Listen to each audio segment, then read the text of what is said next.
திருமதி கனிமொழி அவர்கள் பேசுறாங்க.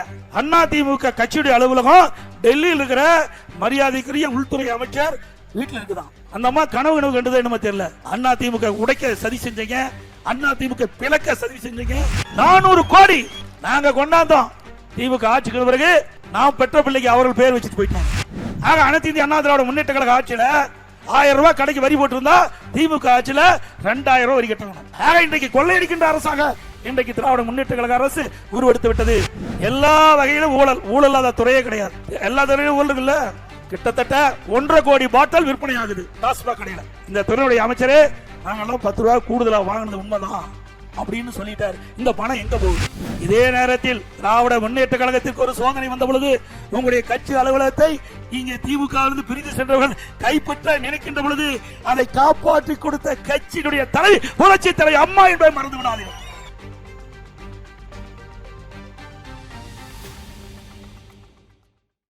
இன்றைக்கு திராவிட முன்னேற்ற கழகம் ஆட்சிக்கு வந்து 52 மாசம் உருண்டு ஓடிவிட்டது. இன்னும் ஒரு 7 மாதம் தான் இருக்குது. அதுக்கு பிறகு தேர்தல் அறிவிச்சிருவாங்க. 52 மாத காலத்துல நீலகிரி மாவட்ட மக்களுக்கு ஏதாவது செஞ்சிருக்காங்களா? குன்னூர் சட்டமன்ற தொகுதியில் ஏதாவது பெரிய திட்டம் வந்திருக்குதா? இதே அனைத்து இந்திய அண்ணா திராவிட முன்னேற்ற கழகம் இருக்கின்ற பொழுது புரட்சி தலைவி அம்மா அவர்கள் நீலகிரி மாவட்ட மக்களை நேசித்தவர். இந்த மாவட்டத்திலே தனக்கென்று ஒரு தனி இடத்தை வைத்தார். இந்த மாவட்ட மக்களுக்கு தன்னுடைய இதயத்திலே தனி இடம் பிடித்தவர்கள் இந்த மாவட்ட மக்கள். எப்பொழுது பார்த்தாலும் நீலகிரி மாவட்டத்திற்கு வருகை தந்து அவர்கள் இந்த மக்களை அவ்வப்போது சந்தித்துக் கொண்டிருந்தார்கள்.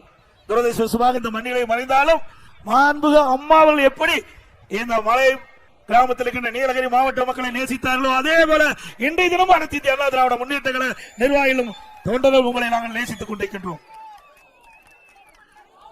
இன்னைக்கு இந்த நீலகிரி மாவட்ட மக்கள் ஏதாவது நோய்வாய்ப்பட்டா இன்னைக்கு மேட்டுப்பாளையத்துக்கு போகணும் அல்லது கோவைக்கு போக வேண்டும், அறுவை சிகிச்சை செய்ய வேண்டும் என்றால் நீண்ட கால பிரச்சனை. இந்த மலை கிராமத்தில் இருக்கின்ற மக்களுக்கு நல்ல சிறப்பான மருத்துவ சிகிச்சை கிடைக்க வேண்டும் என்ற அடிப்படையில் அனைத்து இந்திய அண்ணா திராவிட முன்னேற்ற கழகம் அரசு இருக்கின்ற பொழுது நான் முதலமைச்சர் இருந்த காலகட்டத்தில் அரசு மருத்துவக் கல்லூரி மருத்துவமனை கொண்டு வந்தேன். 400 கோடி அந்த திட்டத்தின் மூலமாக இன்னைக்கு மருத்துவக் கல்லூரி மருத்துவமனை கொண்டு வந்து இந்த பகுதி மக்களுக்கு ஏதாவது நோய் ஏற்பட்டால் அறுவை சிகிச்சை செய்ய வேண்டும் என்று சொன்னால் சிறப்பான அறுவை சிகிச்சை செய்யக்கூடிய அளவிற்கு தரமான சிகிச்சை கொடுக்கின்ற அளவிற்கு அற்புதமான மருத்துவமனை கொடுத்த அரசாங்கம் அண்ணா திமுக அரசாங்கம். நாங்க கொண்டாந்தோம். நம்முடைய ஆட்சி தொடரல. பிறகு திமுக ஆட்சிக்கு பிறகு நாம் பெற்ற பிள்ளைக்கு அவர்கள் பேர் வச்சுட்டு போயிட்டாரு. நாம கொண்டாந்த திட்டத்துக்கு அவர் துவக்கி வச்சு பேர் வாங்கிட்டு போயிட்டார். இது நியாயமா? கொண்டு வந்ததான அண்ணா திராவிட முன்னேற்ற கழக அரசாங்கம். திராவிட முன்னேற்ற கழகம் ஆட்சிக்கு வந்த பிறகு இந்த நீலகிரி மாவட்ட மக்கள் பயன்படுகின்ற விதமாக ஏதாவது ஒரு பெரிய திட்டத்தையாவது கொண்டு வந்து இந்த மக்களுக்கு உதவி செஞ்சிருக்காங்களா? அது மட்டும் இல்ல, நல்ல சாலை வசதிகள், குடிநீர் வசதிகள், இப்படி ஏராளமான திட்டங்களை இந்த பகுதி மக்களுக்கு செய்து கொடுத்த அரசாங்கம் அண்ணா திமுக அரசாங்கம். இன்னைக்கு திராவிட முன்னேற்ற கழகம் ஆட்சி பொறுப்பேற்ற பிறகு வெண்ணை முட்டுகின்ற அளவுக்கு விலைவாசி உயர்ந்து விட்டது. அரிசி விலை உயர்வு, பருப்பு விலை உயர்வு, எண்ணெய் விலை உயர்வு. இன்றைக்கு இந்த நிலையில் நீலகிரி மாவட்டத்தில் இருக்கின்ற மக்கள் எல்லாம் உணவுப் பொருட்களை வாங்கி உண்ணு அதை பயன்படுத்துகின்ற சூழ்நிலை இருக்கின்றன. அடித்தட்டில் வாழ்கின்ற மக்கள் ஏராளமான மக்கள். இன்றைக்கு தோட்ட தொழிலாளர்களுக்கு தேயிலை தோட்ட தொழிலாளர்கள் நிறைந்த மாவட்டம். இப்படிப்பட்ட மக்களுக்கு விலைவாசி உயர்வு ஒரு கடும் சோதனை. ஆனால் விடியா திமுக அரசு இந்த ஏழை மக்களை பற்றி கவலைப்படல, விலைவாசி உயரை பற்றி கவலைப்படல. இன்றைக்கு அரிசி விலை உயர்ந்தாலும் சரி, பருப்பு விலை இருந்தாலும் சரி, என்ன விலை உயர்ந்தாலும் அதை எல்லாம் கவலைப்படாத ஒரே முதலமைச்சர் இந்த முதலமைச்சர் ஸ்டாலின். சொன்ன மாதிரி பொம்மை முதலமைச்சர். இன்றைக்கு நிர்வாக திறமையற்ற முதலமைச்சர். ஏழை மக்கள் படுகின்ற கஷ்டத்தை கொஞ்சமாவது சிந்தித்து பார்த்துக்க வேண்டும். ஆனால் இதே அனைத்து இந்திய அண்ணா திராவிட முன்னேற்ற கழக ஆட்சி இருக்கின்ற பொழுது, விலைவாசி உயர்கின்ற பொழுது, இந்த விலைவாசியை கட்டுப்படுத்துவதற்காக இந்த விலைவாசி கட்டுப்பாட்டு நிதி என்ற ஒரு நிதியை 100 கோடி ஒதுக்கி எந்த உணவுப் பொருள் விலை ஏறுகிறதோ அந்த உணவுப் பொருள் எந்த மாநிலத்தில் குறைந்த விலைக்கு கிடைக்கிறதோ அங்கே போய் கூட்டுறவுத்துறையின் மூலமாக அந்த பொருளை கொள்முதல் செய்து தமிழ்நாட்டுக்கு கொண்டு வந்தது விற்பனை செய்து விலை ஏற்றத்தை தடுத்து நிறுத்திய அரசாங்கம் அண்ணா திமுக அரசாங்கம். முழுக்க முழுக்க மக்களுடைய சிந்தனை தான் அண்ணா திமுக பிரதிபலித்துக் கொண்டிருந்தது. எப்பொழுதெல்லாம் விலைவாசி உயர்கின்றது அப்பொழுதெல்லாம் இந்த விலைவாசி உயர்வை கட்டுப்படுத்தி ஏழை மக்களுக்கு எவ்வித சிரமம் இன்றி வாழ வைத்த அரசாங்கம் அண்ணா திமுக அரசாங்கம். இன்னைக்கு அப்படியா இருக்குதுங்களா? உண்மையை சொல்லுங்க. விலைவாசி விண்ணை முட்டுக்கிட்டாலும் உயர்ந்து போய்விட்டது. வேலை வாய்ப்பு குறைந்து போச்சு, செலவு அதிகரித்து வருமானம் குறைஞ்சு போச்சு. இன்றைக்கு இப்படிப்பட்ட நிலைமையில் தான் மக்கள் வாழ்ந்து கொண்டிருக்கிறார் என்பதை இந்த நேரத்தில் சுட்டிக்காட்ட கடைபெற்றிருக்கிறேன். அது மட்டுமல்ல, இன்றைக்கு இந்த நீலகிரி மாவட்டத்தில் ஆன்லைன் பாஸ் முறை, இன்றைக்கு கொரோனா காலம், அந்த காலகட்டத்தில் இன்றைக்கு வைரஸ் பரவலை தடுப்பதற்காக நாம் ஒரு கட்டுப்பாடு வச்சோம். மீண்டும் திராவிட முன்னேற்ற கழகம் ஆட்சிக்கு வந்த பிறகு கொரோனாலாம் படிப்படியாக குறைஞ்சாச்சு. ஆனா நீதிமன்றத்தில் சரியான முறையில் வாதாடாத காரணத்தினால சரியான வழக்கறிஞரை வைத்து இதற்கு முன்னுரிமை கொடுத்து இதை நீதிமன்றத்தில் சரியான முறையில் வாதத்தை எடுத்து வைத்திருந்தால் இப்படிப்பட்ட நிலைமை ஏற்பட்டிருக்காது. ஆனால் குறிப்பிட்ட அளவு வாகனம் தான் இன்றைக்கு ஊட்டிக்கு செல்ல வேண்டும் என்ற ஒரு நிபந்தனையை இன்றைக்கு நீதிமன்றம் தீர்ப்பளிக்கப்பட்டு விட்டது. மீண்டும் இந்த அரசாங்கம் இந்த மக்களுடைய பிரச்சனையை அறிந்து, இந்த மக்கள் படுகிற துன்பத்தை அறிந்து, இங்க இருக்கிற விவசாயிகள் அதே போல வியாபாரிகள் கடும் பாதிப்புக்குள்ள இருக்கிறாங்க. இன்றைக்கு இந்த இருக்கிற வியாபாரிகள் எல்லாம் இன்னைக்கு அந்த சீசன்ல அவர்கள் பிழைப்பை நடத்தி கொண்டிருக்கிறார்கள். அந்த சீசன் வருமானம் தான் அந்த ஒரு வருஷம் அவருடைய குடும்பத்தை காப்பாற்றி கொண்டிருக்கிறது. ஆனால் விடியா திமுக அரசு சரியான முறையில் நடவடிக்கை எடுக்காத காரணத்தினாலே அந்த சீசன் டைம்ல ஒரு குறிப்பிட்ட வாகனம் தான் மலையிலே செல்ல வேண்டும், அது இ பாஸ் தேவை என்ற ஒரு உத்தரவை போட்ட காரணத்தினாலே இன்னைக்கு 6000 வாகனத்துக்கு மேல் சீசன் டைம்ல இங்கே மலை பகுதிக்கு வர முடியாது. 6000 வாகனம் தான் வரணும். மீண்டும் அண்ணா திமுக ஆட்சி மலர்ந்த பிறகு நீதிமன்றத்தை நாடி உங்களுடைய பிரச்சனையை எடுத்து சொல்லி, வியாபாரிகளுடைய பிரச்சனையை எடுத்து சொல்லி அவருடைய வாழ்வாதாரம் பாதிக்கப்பட்டிருக்கிறது. அந்த வாழ்வாதாரம் பாதிக்கப்பட்டிருக்கிறது மீட்டெடுக்க அண்ணா திமுக அரசு உங்களுக்கு துணை இருக்கும். ஏன்னா டூரிஸ்ட் என்பது ஒரு மிக மிக முக்கியம், சுற்றுலா என்பது மிக மிக முக்கியம். எல்லா நாடுகளிலும் சுற்றுலாவுக்கு முன்னுரிமை கொடுக்கின்றார்கள். அப்படி சுற்றுலாவுக்கு முன்னுரிமை கொடுக்கின்ற அரசாக அண்ணா திமுக அரசாக இருந்தது. ஆனால் விடியா திமுக அரசு பொறுப்பேற்ற பிறகு சரியான முறையில் நீதிமன்றத்தில் மூத்த வழக்கறிஞரை வைத்து வாதாடி இருந்தா இதற்கு தீர்வு கண்டிருக்கலாம். ஆனால் அவர்கள் அதை கண்டுகொள்ளாத காரணத்தினால் இன்றைக்கு ஊட்டி நீலகிரி மாவட்டத்தில் இருக்கின்ற இன்னைக்கு குன்னூர் ஆகட்டும், கூடலூர் ஆகட்டும், உதய ஆகட்டும், எல்லா பகுதியில் இருக்கின்ற வியாபார பெருமக்கள் கடுமையாக பாதிக்கப்பட்டிருக்கிறார்கள். அந்த பாதிப்பிலிருந்து அண்ணா திமுக அரசு உங்களுக்கு மீட்டெடுப்பதற்கு அனைத்து வகையிலும் துணை நிற்கும். அதே போல ஈழவாத்தியா, இன்னைக்கு நான் முதலமைச்சர் இருந்த காலத்தில் இந்த பகுதி மக்கள் கோரிக்கை வச்சாங்க, எங்களுக்கு கேரளா தமிழ்நாடு எல்லையில தமிழகத்தில் வாழ்ந்து கொண்டிருக்கின்ற தமிழக மக்களுக்கு ஈழுவா தீயா ஜாதி சான்றிதழ் வழங்க வேண்டும் என்று. அண்ணா திமுக ஆட்சியில இந்த மக்களுடைய கோரிக்கை ஏற்று சான்றிதழ் கொடுக்கப்பட்டது அண்ணா திமுக ஆட்சியில். விடியா திமுக ஆட்சி 4 ஆண்டுகளாக இந்த பகுதி மக்கள் இந்த சான்றிதழ் பெறுவதற்கு கடுமையாக போராடி வருகிறார்கள். இன்றைக்கு ஓபிசி மத்திய அரசுக்கு இந்த அரசு பரிந்துரை செய்யல, இதனால அந்த சர்டிபிகேட் கிடைக்கல. மீண்டும் அண்ணா திமுக ஆட்சி வந்த பிறகு இந்த ஈழுவா தீயா ஜாதி சான்றிதழ் பெறுவதற்கு உங்களுக்கு தேவையான உதவிகளை அண்ணா திமுக அரசு செய்து கொடுக்கும். சான்றிதழ் பெறுவதற்கு உண்டான முயற்சிகளை அண்ணா திமுக எடுத்து மத்திய அரசுக்கு பரிந்துரை செய்து, ஏற்கனவே அனைத்து இந்திய அண்ணா திராவிட முன்னேற்ற கழக ஆட்சியில் எப்படி உங்களுக்கு சான்று பெற்று தந்தமோ அதே நிலை உங்களுக்கு உருவாக்கி தரப்படும் என்ற செய்தி இந்த நேரத்தில் தெரிவிக்கிறேன். இன்னைக்கு திராவிட முன்னேற்ற கழகம் ஆட்சிக்கு வந்த பிறகு எங்க பார்த்தாலும் போதைப் பொருள் இன்றைக்கு கீழே இருந்து மலை பகுதி வரைக்கும் வந்துடுது. எல்லா பகுதியும் போதைப் பொருள் விற்குதுல்ல, விற்குதா இல்லைங்களா? இன்றைக்கு தமிழ்நாட்டில் போதைப் பொருள் இல்லாத இடமே கிடையாது. அது கிராமத்திலும் சரி, நகரத்திலும் சரி, மலைப்பகுதியில் இருக்கின்ற மக்கள் வசிக்கின்ற பகுதியாக இருந்தாலும் சரி, எல்லா பகுதியிலும் போதைப் பொருள் விற்பனை அமோகமாக நடைபெற்றுக் கொண்டிருக்கிறது. இதனால் மாணவர்கள், இளைஞர்கள், பொதுமக்கள் இந்த போதைக்கு அடிமையாகி சீரழியக்கூடிய நிலை தமிழகத்தில் உருவாகி இருக்கின்றன. இந்த நிலையெல்லாம் மாற வேண்டும் என்று சொன்னால் மீண்டும் அனைத்து இந்திய அண்ணா திராவிட முன்னேற்ற கழக அரசு 2026ஆம் ஆண்டு நடைபெற்ற தேர்தலில் உங்கள் மூலமாக வெற்றி பெற்று இந்த தமிழகத்தில் போதைப் பொருள் இல்லாத மாநிலமாக உருவாக்க நீங்கள் துணை நிற்க வேண்டும் என்று அன்போடு இந்த நேரத்தில் கேட்டுக்கிறேன். இன்னைக்கு போதைப் பொருள் விற்பனை செய்யறீங்களே பெரும்பாலும் இன்னைக்கு திராவிட முன்னேற்ற கழகத்தினுடைய அதிகாரத்தில் இருக்கின்ற உதவியோடு தான் இன்றைக்கு இந்த போதைப் பொருள் விற்பனை நடைபெறுவதாக இன்றைக்கு பரவலான செய்தி என்பதையும் நேரத்தில் தெரிவிக்க விரும்புகின்றேன்.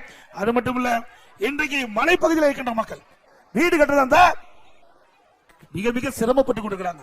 இன்றைக்கு நீலகிரி மாவட்டத்தில் மட்டும் குன்னூர் சட்டமன்ற தொகுதி, உதகை சட்டமன்ற தொகுதி, அதே போல கூடலூர் சட்டமன்ற 3 சட்டமன்ற தொகுதியில் இருக்கின்ற மக்கள் 10,000க்கும் மேற்பட்டவர்கள் வீடு கட்டுவதற்கு அனுமதி வேண்டும் என்று விண்ணப்பிக்கப்பட்டு இதுவரை கிடப்பிலே போடப்பட்டிருக்கிறார்கள். அவை இந்த மக்களுக்கு அந்த அனுமதி கிடைக்காத காரணத்தினால அவங்க வீடு கட்ட முடியாத சூழ்நிலை.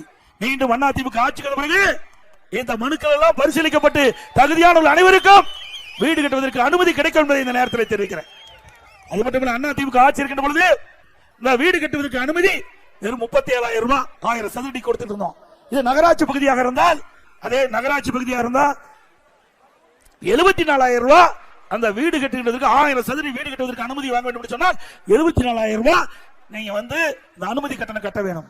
பேரூராட்சியா இருந்தா அதிமுக ஆட்சியில 24,000 ரூபாய், திமுக ஆட்சியில 70,000 ரூபாய், 46,000 ரூபாய் கூடுதலா கட்டணும். பேரூராட்சியில நகராட்சியில கூடுதலா 37,000 ரூபாய் கட்டணும். இந்த பணத்தை கட்டினாலும் உடனடி அனுமதி கிடைப்பது கிடையாது. மீண்டும் அதிமுக ஆட்சி உங்கள் துணையோடு அடுத்த ஆண்டு நடைபெற்ற சட்டமன்ற தேர்தலில் வெற்றி பெற்று ஆட்சி அமைந்த உடனே இந்த கட்டணத்தை எல்லாம் மக்களோடு ஆலோசித்து உங்களுக்கு சிரமம் இல்லாம கட்டண நிர்ணயம் செய்யப்படும். அதோட இந்த சொத்து வரி கேட்க வேண்டியதே இல்லை. இன்றைக்கு நகராட்சி பகுதியில் வீட்டு வரி 100% உயர்த்திட்டாங்க, கடை வரி 150% உயர்த்திட்டாங்க, குடிநீர் வரி உயர்த்தப்பட்டு விட்டது, போராதுக்கு குப்பைக்கு வரி போட்டாங்க. ஆக அனைத்து இந்திய அண்ணா திராவிட முன்னேற்ற கழக ஆட்சியில 1000 ரூபாய் கடைக்கு வரி போட்டிருந்தா திமுக ஆட்சியில 2000 ரூபாய் வரி கட்டணும். அதே போல அனைத்து இந்திய அண்ணா திராவிட முன்னேற்ற கழக ஆட்சியில கடைக்கு 1000 ரூபாய் வரி போட்டிருந்தா திமுக ஆட்சியில 2500 ரூபாய் கடைக்கு வரி கட்ட வேண்டும். ஆக இன்றைக்கு கொள்ளையடிக்கின்ற அரசாங்க இன்றைக்கு திராவிட முன்னேற்ற கழக அரசு உருவெடுத்து விட்டது. அது மட்டுமல்ல, இந்த குன்னூர் நகராட்சி பகுதியில் கடை வைத்திருக்கின்றவர்கள் கடும் சோதனைக்கு உள்ளாயிருப்பதாக எனக்கு மனு கொடுத்திருக்கிறாங்க. அதெல்லாம் நோட்டீஸ் கொடுத்துட்டாங்களாம், கடையை காலி பண்ண வேண்டும் என்று அவர்களுக்கு நோட்டீஸ் கொடுக்கப்பட்டு விட்டதாக தகவல் தெரிவிக்கப்பட்டிருக்காங்க. அவர்களுக்கு சரியான இடத்தை தேர்வு செஞ்சு அந்த இடமளித்த பிறகு அந்த இடத்திலிருந்து அவர்களுக்கு மாற்று இடம் கொடுக்கணும். அதுவும் அந்த வியாபாரிகள் எந்த இடத்துல இடம் தேர்வு செய்கிறார்களோ அந்த இடத்தை தேர்வு செஞ்சு அரசாங்கம் அவர்களுக்கு கடை வைப்பதற்கு நில ஒதுக்கீடு செஞ்சா அது அந்த கடைக்காரர்கள் அங்கே விற்பனை செய்ய முடியும். பொதுமக்களுக்கு சௌகரியமான இடத்துல கொடுக்கணும், கடைக்காரர்களுக்கும் சாதகமான இடத்தை அவர்கள் பொதுமக்கள் வந்து செல்லக்கூடிய அந்த பகுதி தேர்வு செய்த அரசாங்கம் அந்த கடைக்காரர்களுக்கு அந்த கடை வைப்பதற்கு இடத்தை ஒதுக்கி தர வேண்டும் என்று அன்போடு கேட்டுக்கிறேன். அவர்கள் கொடுக்காவிட்டாலும் அதிமுக ஆட்சி மலர்வது உறுதி. இந்த குன்னூர் நகராட்சி பகுதியிலே நகராட்சியில் உடைய கடை வைத்திருக்கின்றவர்கள் பயப்பட வேண்டியதில்லை. அதிமுக ஆட்சி மலர்ந்தவுடன் உங்களுடைய விருப்பப்படி நீங்கள் எந்த இடத்தில் தேர்வு செய்கின்றீர்களோ அந்த இடத்திலேயே மாற்று இடம் கொடுக்கப்படும் என்பதை நேரத்தில் தெரிவிக்க விரும்புகின்றேன். இன்றைய தினம் எல்லா வகையிலும் ஊழல் இல்லாத துறையே கிடையாது. எல்லா துறையிலும் ஊழல் இருக்குல்ல, நான் சொல்லிட்டே வந்தேன். இன்னைக்கு டாஸ்மாக் கடை தமிழ்நாட்டில் 6000 மதுக்கடை இருக்குது. 6000 மதுக்கடைங்க. 6000 மதுக்கடையிலையும் ஒரு நாளைக்கு கிட்டத்தட்ட 1.5 கோடி பாட்டில் விற்பனை ஆகுது. டாஸ்மாக் கடையில் ஒரு பாட்டிலுக்கு 10 ரூபா அதிகமா அவர்கள் கூடுதலாக வசூல் செய்யறாங்கல்ல. அப்படி கூடுதலா வசூல் பெற்று ஒரு நாளைக்கு 1.5 கோடி பாட்டில், ஒரு பாட்டிலுக்கு 10 ரூபா டாஸ்மாக் கடையில் கூடுதலாக வசூல் செய்வதன் மூலமாக ஒரு நாளைக்கு 15 கோடி இந்த டாஸ்மாக் கடையில் விட்டு வருமானம் வந்துட்டு இருக்கு. மாசத்துக்கு 450 கோடி, வருஷத்துக்கு 5400, 4 ஆண்டுல 22,000 கோடி டாஸ்மாக் கடையில முறைகேடு நடைபெற்ற அரசாங்கம் திமுக அரசாங்கம். உண்மைதானே? 2-3 நாளைக்கு முந்தி இந்த துறையினுடைய அமைச்சரே சொன்னார்ல, 10 ரூபா வாங்கினது உண்மைதான் சொன்னார்ல. நாங்க சொன்னது உண்மைதானே? மக்கள் சொல்றதை நாங்க அப்படியே சொல்றோம். கீழே இருக்கின்ற மக்கள் என்ன எண்ணுகின்றீர்களோ அந்த எண்ணத்தை நாங்கள் அறிந்து அதை உங்களுக்கு திருப்பி சொல்றோம். 2 நாளைக்கு முந்தி இந்த துறையுடைய அமைச்சரே நாங்கெல்லாம் 10 ரூபா கூடுதலா வாங்கினது உண்மைதான் அப்படின்னு சொல்லிட்டாரு. இந்த பணம் எங்க போகுது? மக்கள் கேள்வி. இந்த பணம் எங்க போகுது? எந்த கணக்கில் இருக்குது? எந்த பாட்டில் எவ்வளவு பாட்டில் விற்பனை பண்ணீங்க? எவ்வளவு பாட்டில் திருப்ப பெற்றீங்க? அதுக்கு எவ்வளவு வசூலாச்சு? கணக்கு இல்ல, இதுவரைக்கும் கணக்கு இல்ல. அதிமுக ஆட்சி மலர்ந்த உடனே இதையெல்லாம் தோண்டி எடுத்து இந்த டாஸ்மாக் முறை கண்டுபிடிக்கப்பட்டு இதில் யாரெல்லாம் சம்பந்தப்பட்டார்களோ அவர்களெல்லாம் நீதிமன்றத்தின் மூலமாக உரிய முறையில் சட்ட நீதியாக தண்டனை பெற்று தருவோம்.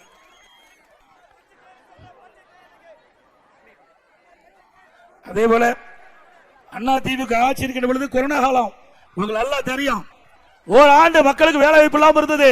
காற்றிலே பரவக்கூடிய வைரஸ், அந்த வைரஸ் பல பேர்த்தை இன்றைக்கு இரையாக்கி விட்டாங்க. இந்த கொரோனா வைரஸால் பல பேர் இறந்து விட்டாங்க. அப்படிப்பட்ட காலகட்டத்தில் கூட சிறப்பான முறையில் மக்களை பாதுகாத்து கொரோனா வைரஸ் அந்த கொடிய நோயிலிருந்து காப்பாற்றிய அரசாங்கம் அதிமுக அரசாங்கம். மதிக்க முடியாத உயிரை காப்பாற்றிய அரசாங்கம் அதிமுக.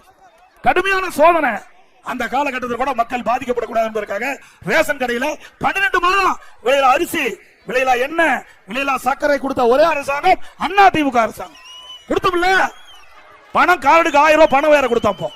அதே நேரத்தில் மக்கள் பாதிக்க கூடாது என்பதற்காக குடும்ப அட்டைக்கு 1000 ரூபாய் அந்த காலகட்டத்தில் கொடுத்தோம். கொரோனா காலத்தில் அதே காலகட்டத்தில் தைப்பொங்கல் வந்த போது எல்லா இல்லங்களும் தைப்பொங்கல் மகிழ்ச்சியோட நம்முடைய மக்கள் கொண்டாட வேண்டும் என்பதற்காக எல்லா குடும்ப அட்டைக்கும் 2500 ரூபாய் அண்ணா திமுக ஆட்சியில் கொடுத்தோம். அதே போல திராவிட முன்னேற்ற கழகம் ஆட்சிக்கு வந்த பிறகு கிட்டத்தட்ட பல திட்டங்களை நிறுத்தப்பட்டு விட்டாங்க. இன்னைக்கு திருமண உதவி திட்டம், இன்னைக்கு இது மலை கிராமம் நிறைந்த பகுதி, ஏழை மக்கள் நிறைந்த பகுதி, தொழிலாளர்கள் நிறைந்த பகுதி, தாழ்த்தப்பட்ட மக்கள் நிறைந்த பகுதி, உழைக்கும் மக்கள் நிறைந்த பகுதி. இந்த பகுதியில் இருக்கின்ற மக்களுக்கு, இந்த ஏழை மக்களுக்கு மாண்பு அம்மார்கள், ஏழை குடும்பத்தில் பிறந்த பெண்கள் உரிய நேரத்தில் திருமணம் நடைபெற வேண்டும் என்பதற்காக தாலிக்கு தங்கம் ஒரு சவரன் இன்னைக்கு 82,000 ரூபாய்க்கு, ஒரு சவரன் 82,000. தாலிக்கு திருமண உதவி திட்டம் 25,000 50,000 கொடுத்தோம். இன்னைக்கு அண்ணா திமுக ஆட்சி 10 ஆட்சியில 12 லட்சம் பேருக்கு கொடுத்தோம். 12 லட்சம் பேருக்கு 25,000 50,000 ஒரு சவரன். இன்னைக்கு தாலிக்கு தங்கம் கொடுத்த அரசாங்கம் அண்ணா திமுக. அதையும் நிறுத்திட்டீங்க. மீண்டும் அண்ணா திமுக ஆட்சி உங்களால் தேர்ந்தெடுக்கப்பட்டவுடன் இந்த ரத்து செய்யப்பட்ட இந்த தாலிக்கு தங்கம் திட்டம், திருமண உதவி திட்டத்தை அண்ணா திமுக ஆட்சி கொண்டு வந்து தொடரப்படும் என்ற மகிழ்ச்சியான செய்தி இருக்கிறது. அது மட்டுமல்ல, அண்ணா திமுக ஆட்சி மலர்ந்தவுடனே இந்த திருமண உதவி திட்டத்தின் கீழ் இடம்பெறவர்களுக்கு மணமகளுக்கு பட்டு சேலை கொடுக்கப்படும், மணமகனுக்கு பட்டு வேஷ்டி கொடுக்கப்படும். திருமண உதவி திட்டத்திலே தேர்வு செய்வர்களுக்கு ஒவ்வொரு தீபாவளி வருகின்ற பொழுதும் தீபாவளியை மகிழ்ச்சியோடு நம்முடைய தாய்மார்கள், நம்முடைய சகோதரிகள் கொண்டாட வேண்டும் என்பதற்காக தரமான அற்புதமான சேலை கொடுக்கப்படும். ஒவ்வொரு தீபாவளி போதும் நம்முடைய சகோதரிகளுக்கும் தாய்மார்கள் சேலை கொடுக்கப்படும். அதோட இன்னைக்கு இது மலை கிராமம் இருக்குது, நீலகிரி மாவட்டம் மலையில் கிராமம் நிறைந்த பகுதி, ஏழை மக்கள் நிறைந்த பகுதி, தாழ்த்தப்பட்ட மக்கள், இன்னைக்கு தோட்ட தொழிலாளர் நிறைந்தவர்கள். அப்படி ஏழை மக்கள் வீடு இல்லாம, வீடு கூரை வீட்டில் இருந்தாலும் சரி, இன்னைக்கு வீட்டு பணியே இல்லையானாலும் இந்த மக்களுக்கு அண்ணா திமுக ஆட்சியில அற்புதமான காங்கிரஸ் வீடு அண்ணா திமுக ஆட்சியில கட்டி கொடுக்கும். அனைத்து ஏழைகளுக்கு காங்கிரஸ் மத்திய அரசோடு துணை கொண்டு பிரமாதமான பல லட்சம் மதிப்புல அவர்கள் வசிக்கின்ற அந்த பகுதியிலேயே அண்ணா திமுக அரசாங்கமே நிலத்தை விலைக்கு வாங்கி அந்த நிலமில்லாத ஏழைகளுக்கும் தாழ்த்தப்பட்ட மக்களுக்கும் ஏழை தொழிலாளிகளுக்கும் அற்புதமான காங்கிரஸ் வீடு அண்ணா திமுக ஆட்சியிலே கட்டி கொடுக்கப்படும் என்ற மகிழ்ச்சியான செய்தியை நேரத்தில் தெரிவிக்க விரும்புகிறேன். இன்றைய தினம் திருமலை கனிமொழி அவர்கள் பேசுறாங்க. அண்ணா திமுக கட்சியுடைய அலுவலகம் டெல்லியில் இருக்கிற மரியாதைக்குரிய உள்துறை அமைச்சர் வீட்டில் இருக்குதான். அந்த அம்மா கனவு கண்டுதான் தெரியல. திருமதி கனிமொழி அவர்களே, அண்ணா திமுக அலுவலகம் சென்னையில் தான் இருக்குது, வந்து வேணாலும் வந்து பாருங்க. நீங்களும் ஆள் வச்சு உடைச்சு பாத்தீங்க, ஒன்னும் நடக்கல. ஆள் வச்சு அண்ணா திமுக கட்டடத்தை நொறுக்கி பாத்தீங்க, நொறுக்க முடியல. ஏன்னா அனைத்து இந்திய அண்ணா திராவிட முன்னேற்ற கழகத்தை பொன்மனச்சம்பல் புரட்சி தலைவர் எம்ஜிஆர் என்ற தெய்வம், இதே புரட்சி தலைவர் அம்மா என்ற தெய்வம், 2 தெய்வங்களும் அண்ணா திமுகவை எங்களுக்கு அறுபறிந்து காத்தல்கிறது. நீங்க எவ்வளவோ முயற்சி செஞ்சீங்க, அண்ணா திமுக உடைக்க சதி செஞ்சீங்க, அண்ணா திமுக பிளக்க சதி செஞ்சீங்க. அண்ணா திமுகவை இன்றைக்கு எந்த விதத்திலும் அவர்கள் செயல்படக்கூடாது என்பதற்கு நீதிமன்றத்தின் மூலமாக வெவ்வேறு விதத்தில் முயற்சி செஞ்சீங்க. அத்தனையும் முறியடிக்கப்பட்டது அனைத்து இந்திய அண்ணா திராவிட முன்னேற்ற கழக தொண்டர்கள். இது தொண்டர்களால் நிறைந்த கட்சி. ஆகவே இது உழைப்பால் உயர்ந்த கட்சி. ஆகவே திரு ஸ்டாலின் அவர்களே, நீங்கள் எத்தனை அவதாரம் எடுத்து வந்தாலும் அண்ணா திமுகவை அசைக்கவோ ஆட்டவோ முடியாது. அத்தனை தொண்டனும் அனைத்து இந்திய அண்ணா திராவிட முன்னேற்ற கழகத்தை தாங்கி பிடித்துக் கொண்டிருக்கின்றார். எத்தனையோ பேரை கொம்பு சிவி கொண்டிருக்கின்றீர்கள். ஆகவே நீங்கள் எத்தனையோ வழியை பின்பற்றிக் கொண்டிருக்கின்றீர்கள். அனைத்து இந்திய அண்ணா திராவிட முன்னேற்ற கழகத்திற்கு எவ்வளவோ சோதனை ஏற்படுத்திக் கொண்டிருக்கிறீர்கள். அத்தனை சோதனையும் இங்கே இருக்கின்ற மக்கள், கழக நிர்வாகிகள், தொண்டர் மூலமாக தூள் தூளாக்கப்படும். திரு கனிமொழி அவர்களே, அண்ணா திமுக அலுவலகம் சென்னையில் தான் இருக்கின்றது. உங்களுக்கு சந்தேகம் இருந்தால் தாராளமாக வந்து பார்த்து விட்டு செல்லலாம். இதே நேரத்தில் திராவிட முன்னேற்ற கழகத்திற்கு ஒரு சோதனை வந்த பொழுது உங்களுடைய கட்சி அலுவலகத்தை இங்கே திமுக பிரிந்து சென்றவர்கள் கைப்பற்ற நினைக்கின்ற பொழுது அதை காப்பாற்றி கொடுத்த கட்சியுடைய தலைவர் புரட்சி தலைவர் அம்மா என்பதை மறந்து விடாதீர்கள். திமுக 2 போச்சு, 2 பிளந்து கிடந்தது. கருணாநிதி தடுமை ஆடிக்கொண்டிருந்தார். அப்பொழுது அதை பிரிந்து சென்றவர்கள் திராவிட முன்னேற்ற கழக கட்சி அலுவலகத்தை கைப்பற்ற நினைத்தார்கள். அதையும் அதிமுக அரசாங்கம் அதிமுக கட்சி தான் காப்பாற்றி கொடுத்தது என்பதை நினைவு வைத்துக் கொள்ள வேண்டும் என்று தெரிவித்துக் கொள்கிறேன். எப்பொழுதும் அனைத்து இந்திய அண்ணா திராவிட முன்னேற்ற கழகம் மற்றவருக்கு உதவி செய்துதான் பழக்கம், மற்றவருக்கு உதவி செய்துதான் பழக்கம். மக்களுக்கு இருந்தாலும் சரி, மற்ற கட்சிக்கு இருந்தாலும் சரி. ஆனா திமுக எப்பொழுதுமே மக்களுக்கும் உதவி செய்து கிடையாது, தங்களோடு இருக்கின்ற கட்சிக்கும் உதவி செய்ய, கூட்டணி கட்சிக்கும் உதவி செய்த வரலாறு கிடையாது என்பதை நேரத்தில் தெரிவித்து, அதே போல குன்னூர் நகராட்சியுடைய திமுக துணைத் தலைவர், முன்னாள் திமுக மாவட்ட செயலாளர், அவர் இந்த நகராட்சியில டெண்டர் எடுப்பதில் பல ஊழல் நடைபெற்றதாக மனு கொடுத்திருக்கிறாங்க. அது யாரு உங்களுக்கு தெரியும். அதே போல சட்டவிரோதமாக கட்டப்படும், சட்டவிரோதமாக கட்டுறாங்க, அதுக்கு அனுமதி கொடுக்கிறாங்க. அதிமுக ஆட்சிக்கு பிறகு இதுக்கெல்லாம் விசாரணை மேற்கொள்ளப்பட்டு எங்கெங்கெல்லாம் இந்த நகராட்சியிலே இன்னைக்கு தகுதியாக கட்டிட அனுமதி கொடுத்தார்களோ கண்டுபிடித்து உரிய நடவடிக்கை சம்பந்தப்பட்டவர் மீது எடுக்கப்படும் என்பதை நேரத்தில் தெரிவிக்க விரும்புகின்றேன். இன்னைக்கு குன்னூர் சட்டமன்ற தொகுதியில் அனைத்து இந்திய அண்ணா திராவிட முன்னேற்ற கழக ஆட்சியில பல திட்டங்களை நாங்கள் கொண்டாந்து நிறைவேற்றிருக்கிறோம். இன்னைக்கு குன்னூர் நகர பகுதியில் இருக்கிற மக்களுக்கு இன்னைக்கு தங்குதல் இல்லாம பாதுகாக்கப்பட்ட குடிநீர் கிட்டத்தட்ட எமரால்டு கூட்டுக்குடி திட்டம் 95 கோடியில் நிறைவேற்றப்பட்டு இந்த மக்களுக்கு பாதுகாக்கப்பட்ட குடிநீர் வழங்கிய அரசாங்கம் அதிமுக அரசாங்கம். கோத்தகிரி பகுதியில் சுமார் 10 கோடி மதிப்பீட்டில் அலக்கரை கூட்டுக்குடி திட்டம் நிறைவேற்றப்பட்டதும் அதிமுக ஆட்சியில். படுகர் சமுதாய மக்கள் கொண்டாடும் ஸ்ரீ ஹெத்தை அம்மன் திருவிழாவிற்கு ஆண்டுதோறும் அரசு விடுமுறை விட்டதும் அதிமுக அரசாங்கம். படுகர் சமுதாய மக்கள் பல காலமாக கோரிக்கை வைத்துக் கொண்டிருக்கிறார்கள். அவர்கள் பழங்குடியினர் பட்டியல் சேர்க்க வேண்டும் என்று மத்திய அரசுக்கு பரிந்துரை செய்யப்பட வேண்டும் என்று, அதுவும் அதிமுக ஆட்சியிலே பரிந்துரை செய்யப்பட்டது. மீண்டும் உங்களுடைய கோரிக்கை நிறைவேற்றுவதற்கு அனைத்து முயற்சியும் எடுத்துக் கொள்ளப்படும். சுமார் 40 ஆண்டு காலமாக சான்றிதழ் ஏற்கனவே சொல்லிட்டு, அதே போல திமுக ஆட்சியில இன்றைக்கு அதிமுக ஆட்சியில் கொண்டு வரப்பட்ட திட்டத்துக்கு ஸ்டிக்கர் ஒட்டி பல திட்டங்களை திறந்து வச்சாங்க. மேட்டுப்பாளையத்தில் இருந்து உதகை வரும் வாகனங்களால் குன்னூர் நகரப்பகுதியில் ஏற்படும் வாகன நெரிசலை தவிர்க்க காட்டேரி பகுதியில் இருந்து உதகைக்கு கேத்தி பாலாடு வழியில் 3வது மாற்றுப்பாதை சுமார் 121 கோடி மதிப்பீட்டில் சாலை பணிகள் அதிமுக ஆட்சியில் ஆரம்பிக்கப்பட்டு இன்றைக்கு வேண்டும் என்ற திட்டமிட்டு அனைத்து இந்திய அண்ணா திராவிட முன்னேற்ற கழக ஆட்சியில் ஆரம்பிக்கப்பட்ட திட்டம் என்ற ஒரே காரணத்திற்காக இந்த திட்டம் ஆமை வேகத்தில் நடக்குது. மீண்டும் அதிமுக ஆட்சி அமைந்தவுடன் இந்த திட்டத்தை வேகப்படுத்தி துரிதப்படுத்தி மக்களுடைய பயன்பாட்டில் கொண்டு வரப்படும். அதேபோல திமுக ஆட்சிக்கு வருவதற்கு முன்பு பல வாக்குறுதிகள் கொடுத்தாங்க. அதுல படுகு சமுதாய மக்கள் பழங்குடியினர் பட்டியலில் சேர்க்க நடவடிக்கை எடுக்கப்படும். இதுவரைக்கும் அதுக்கு எந்த முயற்சியும் விடியா திமுக அரசு எடுக்கல. குன்னூர் நகராட்சி கடையில வாடகை உயர்த்த மாட்டோம்னு சொன்னாங்க, அதுக்கு பல மடங்கு வாடகை உயர்த்திட்டாங்க. அது கூட அதிமுக ஆட்சியில் அறிக்கை விட்டோம், ஆர்ப்பாட்டம் நடத்தணும். மீண்டும் அதிமுக ஆட்சி வந்தவர்கள் அந்த கடைக்காரர்கள் அழைத்து அதற்கு உண்டான தீர்வு காணப்படும். அதே பச்சை தேயிலை, இங்க இருக்கின்ற தேயிலை தோட்ட தொழிலாளர்கள் கடுமையாக பாதிக்கப்படுறாங்க. அந்த தேயிலை உற்பத்தியாளர்களும் கடுமையாக பாதிக்கப்பட்டாங்க. அதிமுக ஆட்சி இருக்கின்ற பொழுது அதற்கு பச்சை தேயிலைக்கு 1 கிலோவுக்கு 2 ரூபாய் கொடுத்துட்டு இருந்தோம், அதை உயர்த்த வேண்டும் என்று கேட்டிருக்காங்க. அதிமுக ஆட்சிக்கு பச்சை தேயிலைக்கு அதிமுக அரசு மானியமாக அவங்களை அழைத்து பேச்சுவார்த்தை நடத்தி உரிய தீர்வு காணப்படும். அந்த பச்சை தேயிலைக்கு ஏற்கனவே மானியம் கொடுத்தது போல கொடுப்பதற்குண்டான நடவடிக்கை எடுக்கப்படும். அதேபோல டான்டி அந்த தோட்ட தொழிலாளர்கள் பல்வேறு பிரச்சனை சந்திச்சுட்டு இருக்கிறாங்க. அந்த பிரச்சனை எல்லாம் அவர்களை அழைத்து தீர்மானப்படும் என்பதையும் நேரத்தில் தெரிவிக்க விரும்புகிறேன். அதே போல அதிமுக ஆட்சியில் இன்னைக்கு குன்னூர் நகரப்பகுதியில் கொண்டு வரப்பட்ட கூட்டுக்குடி திட்ட பணிகள் கொண்டாந்த அதிமுக ஆட்சியில் அதை சரியா மெயின்டைன் பண்றதில்ல. அதனால அடிக்கடி அங்கே பழுது ஏற்பட்டு முறையாக தண்ணீர் கிடைக்கவில்லை என்று புகார் கொடுத்திருக்கிறீங்க. அதிமுக ஆட்சியில் அந்த பழுதெல்லாம் நீக்கப்பட்டு முறையாக உங்களுக்கு குடிநீர் குன்னூர் நகர மக்களுக்கு தேவையான அளவுக்கு குடிநீர் வழங்கப்படும். அதே போல குன்னூர் நகரத்தில் வாகன நெரிசலை போக்க வேண்டும் என்பதற்காக நவீன வசதியுடன் பார்க்கிங் வசதி வேணும் கேட்டுக்கிறீங்க. மல்டிபிள் பார்க் வசதி, அதையும் அதிமுக ஆட்சி வந்த பிறகு இன்றைக்கு சுற்றுலா பயணியுடைய எண்ணிக்கை நாளுக்கு நாள் அதிகரித்திருக்கிற காரணத்தினால இந்த வாழ்வாதாரமே சுற்றுலா பயணியை மையமாக வைத்துத்தான் இந்த மக்களுக்கு இருக்கின்ற என்பதை எல்லாம் உணர்ந்திருக்கின்ற அதிமுக அரசாங்கம். ஆகவே அதிமுக ஆட்சி வந்த பிறகு மல்டி லெவல் பார்க்கிங் இந்த குன்னூர் பகுதியில் அமைத்துக் கொடுப்பதற்கு நடவடிக்கை மேற்கொள்ளப்படும்.